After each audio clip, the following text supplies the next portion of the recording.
തഴവ ഗ്രാമപഞ്ചായത്ത് ഭരണസമിതിക്കെതിരെ ബി.ജെ.പി. പ്രവർത്തകർ പ്രതിഷേധവുമായി രംഗത്ത്. ഗ്രാമപഞ്ചായത്ത് ഓഫീസിന് മുന്നിൽ പ്രവർത്തകർ ധർണ നടത്തി. തെരുവുനായ ശല്യം പരിഹരിക്കണം, മാലിന്യ നിർമ്മാർജ്ജനം കൃത്യമായി നിർവഹിക്കുക തുടങ്ങിയ ആവശ്യങ്ങൾ ഉന്നയിച്ചായിരുന്നു ബി.ജെ.പിയുടെ നേതൃത്വത്തിൽ ധർണ നടത്തിയത്. തഴവ ഗ്രാമപഞ്ചായത്ത് ഓഫീസിന് മുന്നിൽ ബി.ജെ.പി. ഓച്ചിറ മണ്ഡലം കമ്മിറ്റിയുടെ നേതൃത്വത്തിലായിരുന്നു ധർണ.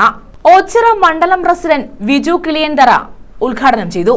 നമ്മുടെ സമീപത്തുള്ള പല പഞ്ചായത്തുകളിലും പഞ്ചായത്ത് ഫണ്ടിൽ നിന്നും ധനത് ഫണ്ടിൽ നിന്നും 1.5 ലക്ഷം രൂപ മാസം 2 തവണ റോഡ് സൈഡുകൾ വൃത്തിയാക്കാൻ തൊഴിലുറപ്പ് തൊഴിലാളികളെ കൊണ്ട് നിർത്താൻ വേണ്ടിയിട്ട് മാറ്റിവെച്ച് പഞ്ചായത്തുകളുണ്ട്. തഴവ പഞ്ചായത്തിൽ എന്തുകൊണ്ട് ചെയ്തുകൂടാ?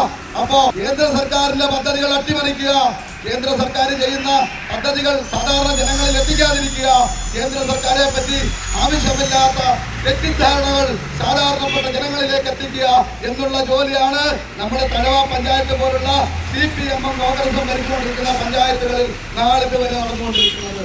ഡാനിയൽ കാട്ടുതറയിൽ അധ്യക്ഷത വഹിച്ചു.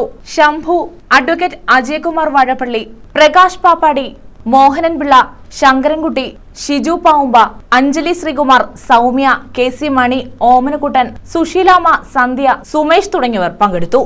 News bureau, Thazhava.